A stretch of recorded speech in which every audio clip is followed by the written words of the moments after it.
Chapter 1301. The bright spirit mystic light jade liquid was brewed from the sweet wine on Ingzhou Spirit Mountain, and the spiritual herbs produced on Punglai Spirit Mountain. It was beneficial to Essence Soul Realm cultivators. This was an ancient recipe that almost everyone knew. But it hadn't appeared in the world for a long time because the raw materials were too rare. When the powerhouses who were present saw this wine, they smiled bitterly. Although the spiritual wine was rare and expensive, it was nothing to them. However, brewing wine required time, and couldn't be done overnight. Apart from Ingzhou, Punglai obviously wouldn't fall into Lin Feng's hands in a short period of time. Lin Feng had been keeping it a secret before, but he no longer kept it a secret at this moment. Obviously, he had made arrangements.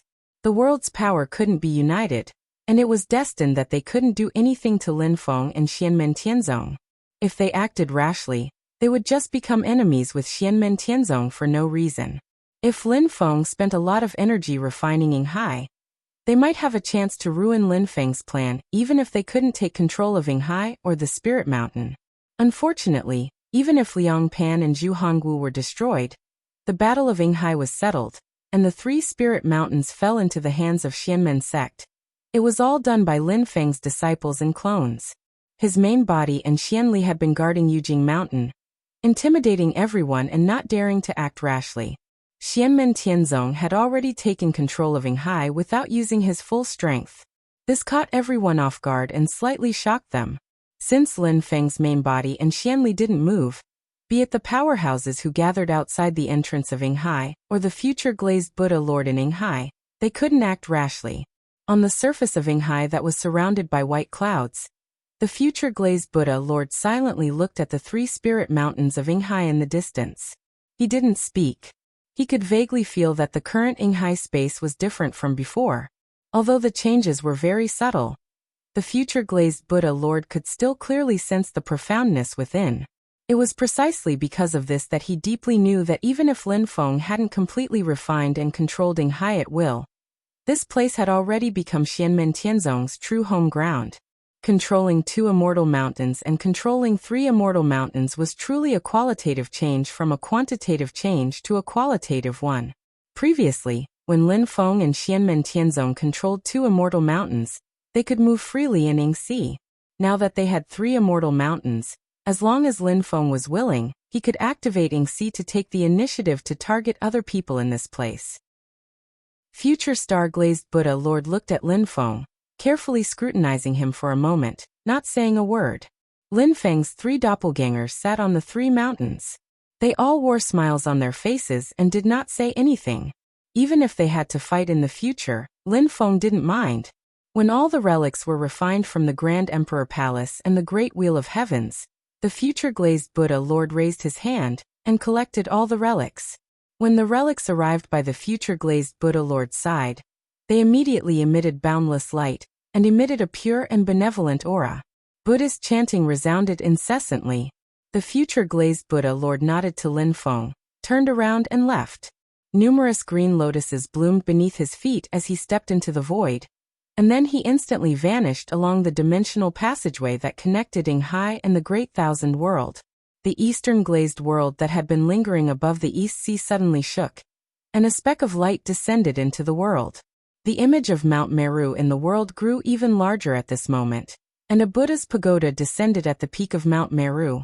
It was extremely huge, and had a length of 48,000 feet, and a height of 48,000 feet. On the Buddha's pagoda, the 48,000 relics that were condensed from Buddhist light emitted a brilliant light that illuminated the world, causing the glazed world to be eternally illuminated without day or night.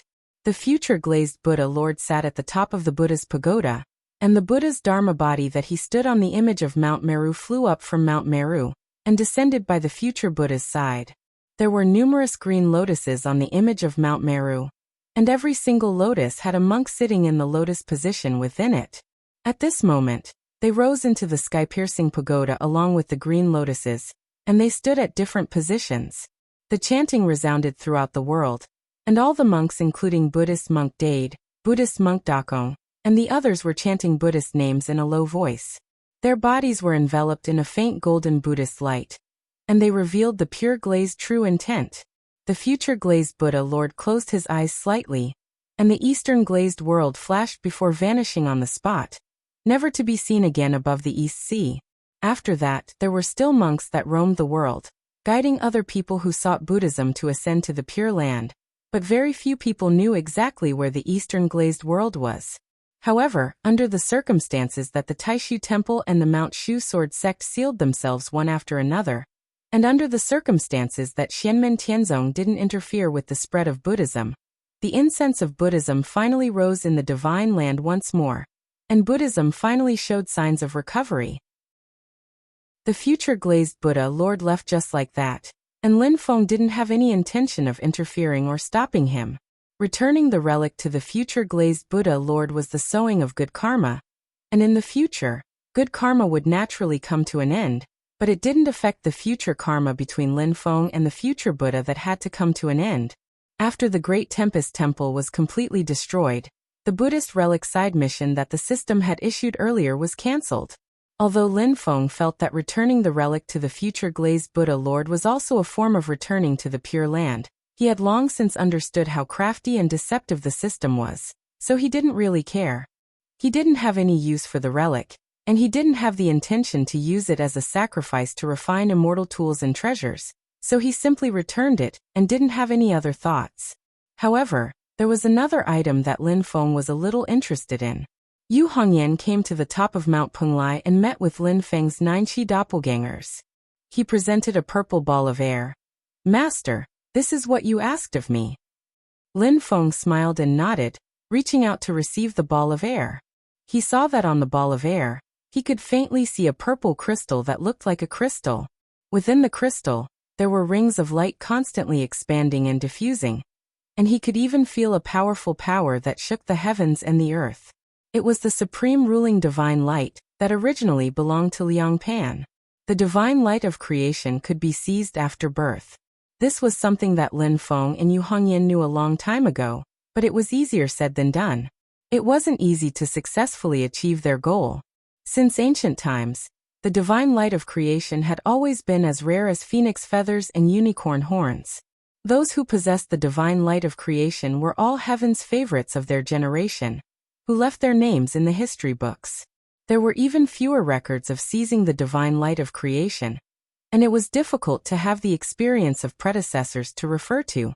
Previously, with Lin Feng's help, Shi Tianhao seized the divine light of End from Shi Tianyi, but the divine light of End was originally Shi Tianhao's. Before Yu Hongyan took action, Lin Feng gave her something, and Yu Hongyan was extremely grateful. Even if Lin Feng personally took action to seize Liang Pan's divine light of creation, there was no guarantee of success, let alone if she did it for him. However, in order to give Yu Hongyan a chance to personally avenge his country, Lin Feng and Zhu Yi still left Liang Pan to her. Fortunately, she did not disappoint Lin Feng and Zhu Yi. Not only did she kill Liang Pan, but she also successfully intercepted Liang Pan's supreme divine light of creation and brought it back to Lin Feng. Lin Feng analyzed that purple crystal, thinking in his heart, interesting. Liang Pan, I have to say, you really hit quite deeply. Right now even I'm a bit interested. If I didn't exist, what level could you have achieved? Under the gaze of the Taishu Temple, can you really reach the height of the Tai Huang, the king of the underworld, and the Li Huang? Studying the power contained in the purple crystal, Lin Feng could be sure that the supreme divine light of creation came from Liang Pan himself, and not from someone else. In other words, when the great Zhou dynasty's emperor, who almost never personally fought an enemy, was in the foundation establishment stage, he also achieved the supreme spirit platform, built the supreme pill cauldron, formed the golden elixir, obtained the purple core, and finally formed the nascent soul in the void. He successfully produced his own divine light of creation. Looking at the past and present, it was extremely rare. According to the system's standard for potential evaluation, the minimum requirement for one's root bone was 9 points, and other factors were needed to work together in order to achieve it. Even with the exquisite Dao arts of Xianmen Tianzong and the abundant resources, people with 9 points of root bone potential could not guarantee that they would be able to obtain the divine light of creation. But your final ending won't change. Being on good terms with brother Zhu Hongwu means you're destined to become Xiaoyi's stepping stone. It's just that I don't know how long you can persevere for. Lin Feng laughed in spite of himself and shook his head, putting away the air mass surrounding the purple crystal. Those who obtained the divine light of creation that did not originally belong to them had very strict requirements, and very few people could meet them. Different divine light of creation had different standards for people who could adapt to it. Lin Feng was already prepared to transplant this divine light of creation to his disciples, but he still needed to study how to do it successfully. In terms of effect, this divine light was more suitable for Zhu Yi. Lin Feng estimated that Zhu Yi should also be able to bear this divine light, but he still needed to verify it. After dealing with the problem of the divine light of creation, Lin Feng also put away the yin and yang life and death formation. In the formation, Imperial Crown Prince Palace and the Great Celestial Wheel were still shaking. The two magic treasures, which had been a little damaged after extracting and refining the relics, were a little dispirited at this moment. In addition to Yinghai, the biggest gain of Xianmen Tianzong in this battle was naturally these two magic treasures of creation. But how to deal with them is the most appropriate. Lin Feng still needs to think for a while. At the same time, even if he subdued them, wanting to put them to use is also not something that can be done in a short period of time. After a great battle, the two magic treasures are both somewhat damaged. In addition to Imperial Crown Prince Palace and the Great Celestial Wheel, he also collected a lot of treasures and various cultivation resources in Imperial Crown Prince Palace. Although he was forced to give up Tianjing City and flee far away, Liang Pan still wanted to take as much of the Great Zhou dynasty's savings over the years as possible before he left, not only to cope with the consumption during the escape, but also to save the capital for a comeback in the future. Even with Lin Feng's current family business, he also raised his eyebrows at the sight of such rich treasures and resources, and felt a slight sense of admiration in his heart. Although a lot of resources were used to repair Imperial Crown Prince Palace and the Great Celestial Wheel, the Great Zhou dynasty was still quite rich. Chapter 1302. There were jade-tied pearls, Mianling flowers and fire lotus wood produced by the Great Lake of the Southern Wilderness ancient region. Snow tassels produced by the accumulation of thousands of years in the northern border snow region. Dark light meteoric iron, one of the 6 great rare metals in the world, and the bone marrow of Taowu, which was known as the ice beast of the Archean ice demon clan, which was almost extinct. These were just the raw materials. There were several magic treasure embryos, but they had not been formally refined yet. Perhaps they were refined with other materials to be safe, or perhaps they had deliberately accumulated them, and then used some secret method to smelt them into the Great Celestial Wheel of the Grand Imperial Palace in one go. In addition to a variety of raw materials, there were many sets of magic treasures of the same style. Unlike magic treasures could be refined according to the standard. There were weapons, defensive equipment, and other types of magic treasures. There was a dazzling and large number of them. In addition to magic treasures, there were various types of elixirs, which were incalculable. Among them, within the Grand Imperial Palace, there was another incarnation-level magic treasure. It was a pill cauldron with an extremely simple and unadorned style. Lin Feng took a long time to recognize that this was the famous primordial qi cauldron of the primordial era. It used to be a Mahayana-grade magic treasure, and it was also the magic treasure of Emperor Chong, the founder of alchemy in the human cultivation world. It was the first Mahayana-grade cauldron magic treasure in human history. However, when Emperor Chong died, this magic treasure was destroyed along with him. The original spirit of the primordial qi cauldron was annihilated, leaving only the remains of the outer shell. Later, the Great Zhou dynasty found it and refined it again, giving birth to a new original spirit. Later, it was promoted from a spirit-nurturing grade magic treasure to the current transformation grade magic treasure. This treasure made an indelible contribution to the rise of the Great Zhou dynasty. If it could become a Mahayana grade again, it would undoubtedly be a top magic treasure that was not inferior to the Sun-Moon Divine Furnace, or the desolate ancient immortal furnace, second only to the Ding of Shenzhou. Lin Feng shook his head and couldn't help but laugh. The rise of most powerful forces is supported by a top-notch alchemy artifact. Putting aside how to deal with the Grand Emperor Palace and the Great Wheel of Heavens, Lin Feng and Xianmen Tianzong would not keep the primordial Qi cauldron, as well as most of the assets that Liang Pan had brought here with the Grand Emperor Palace, and even the Mahayana grade artifact, the dragon-subduing tablet. They would be handed over to the new Great Zhou Emperor, Liang Qian. Lin Feng had no intention of playing a balance between the Great Qin dynasty, the northern militant imperial court, and the Great Zhou dynasty. However, he always gave preferential treatment to those who were friendly to him. Moreover, a portion of these items would fall into the hands of the Grand Qin Empire. How much they could keep would depend on the abilities of Liang Qian and the others. In this battle, Yinghai was completely in their hands. For the celestial sect of Xianmen, it was the greatest harvest. Lin Feng handed the Yinyang Life and Death Formation, which contained the Permitha Golden Bridge and the Ding of Shenzhou, as well as the Grand Emperor Palace and the Great Wheel of Heavens, to Shi Tianhao and Li Yuanfang. He ordered them to bring it back to Yujing Mountain and slowly refine it. Yu Hongyan would first head to Snowgale Country, and after a short stay, he would return to Yujing Mountain. Lin Feng's 3 clones lived on 3 immortal mountains, and then disappeared into the Yinyang Sea with the immortal mountains. He did not forbid others from entering the Yinyang Sea through the realm passageway entrance as usual. However, there were not many people who dared to swagger in now. Anyone who wanted to enter the Yinyang Sea had to first consider Lin Feng's thoughts. Otherwise, apart from a handful of existences in the world, most people would probably be able to enter, but not be able to leave. Lin Feng's main body still remained on Jade Capital Mountain, comprehending his Dao techniques while trying to figure out and research Liang Pan's supreme ruling divine light. Some of the great Zhou cultivators who left Tianjing City with Liang Pan, Zhu Hongguo, and the others were released, while others were punished for their past actions. Among them, there was a rather special force that slightly piqued Lin Feng's interest. It was once one of the 4 great families of the Great Qin dynasty, but it later joined the Lei family under the Great Zhou dynasty. After being ruled by the Great Zhou dynasty, the Great Zhou dynasty treated the Lei family very well.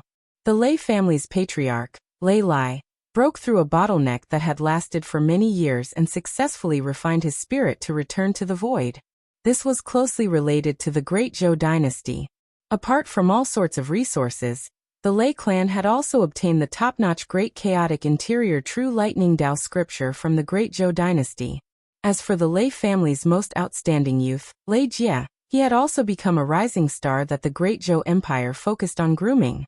Other than the Great Chaotic Interior Realm True Thunder Dao scripture, he had also received the opportunity to cultivate other Dao techniques. Lei Jie possessed the 9 Qi True Lightning Body, one of the strongest lightning attribute physiques. His talent was astonishing, and he was famous throughout the entire Divine Land. He was one of the few geniuses of the new generation that was not completely overshadowed by Xianmen Tianzong and the young talents of Taishu Temple. However, if it was because of him and Lei Lai that the Great Zhou dynasty's Liang Pan and Zhu Hongguo would look at them differently, it was not to this extent. As far as Lin Feng knew, Lei Lai, Lei Jie, and the Lei family had been moved to Tianjing City by Liang Pan when Zhui first spread the news that he was going to the Great Zhou dynasty's Tianjing City. After that, Liang Pan and the Grand Imperial Palace left Tianjing City, but they did not forget to bring them along. They were so valued that they surpassed many members of the Great Zhou dynasty's royal family. The Lei family, Lei Jie, and Xianmen Tianzong also had some entanglements with each other. The second-generation head disciple of the Xianmen Tianzong lineage, Xiaoyan Fen Tianya, Tang Jun, was the biological brother of Lei Jie from the same father and mother. It was just that one followed his father's surname, while the other followed his mother's surname. However, the relationship between these 2 brothers from the same mother was not harmonious. It could even be said that they had a deep hatred for each other. All of this originated from Tang Jun and Lei Jie's father, Tang Wenhua. Tang Wenhua had married into the Lei family, but then disappeared after stealing a secret treasure from the Lei family. In Lei Jie's eyes, the only blemish in his perfect life was this son-in-law who ran away with his family. Tang Jun's existence seemed to constantly remind him of this. After that, the originally mediocre Tang Jun suddenly rose in power and caused the Lei family to hunt him down. Their methods were extremely cruel.